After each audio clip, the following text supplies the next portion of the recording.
I think I'll just start talking and telling this story instead of thinking about it too much, because that's kind of what happened yesterday when I met Maddie right before getting on the train.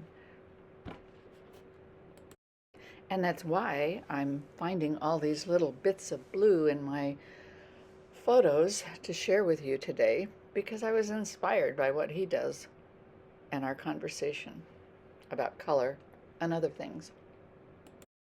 He was standing at the same train station as I was, and he was speaking to a couple of other people, and they were sharing some sort of despair over the conditions at the train stop around them.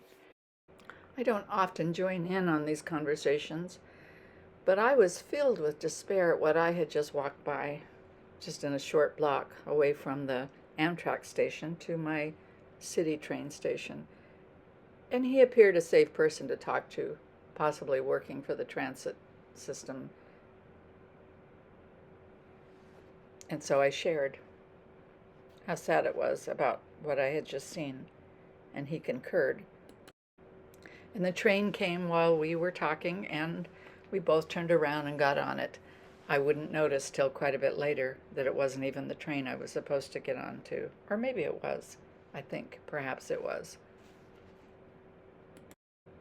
I don't really know why we shared so much, particularly in such a short time, but between downtown and the Rose Quarter station where he got off to go to work, we learned each other's ages, where we lived, where we had lived, that we had both had cancer, what we'd done in COVID, what we did for a living, what we aspired to do, what troubled us, what so many things. And then we discovered we both had a YouTube channel. And quickly, before the train came to his station, he subscribed on my phone, because I didn't have my glasses to do it fast enough, to my channel, and I had him subscribe me to his channel, and so we had a contact. And then he left. And it wasn't for a little while that I discovered I was going to go in the wrong direction from there on that train, and I was going to have to figure out how to get off, come back, find my real train, and go home. And none of that mattered because it was such a perfect encounter. While we shared a lot of experience with how terrible things seemed to be in the moment, we also shared a lot of optimism about how they might turn around, or at least how they could turn around, or the hope that they would turn around.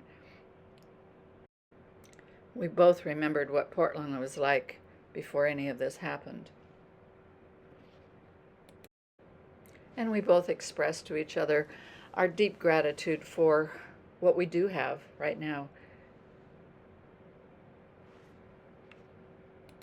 When I got home, I was able to find his YouTube channel, which is called Kid Forever, and look at the color collages that he had told me about. He had done one on red, and he had done one on orange.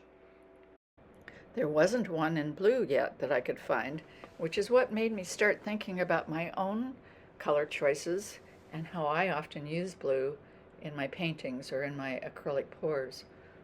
And I felt like continuing to share something with him, so I put this together, kind of in a hurry, because Monday is my swimming day, not my video making day.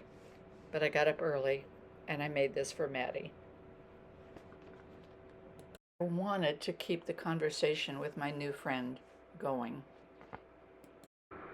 And I don't want to be in fear of all that I see and all the things that are happening around me right now. I want to find like-minded, optimistic people who are working towards something better and sharing who they are, the best of who we are, when we come together and look for solutions and share our hopes with others.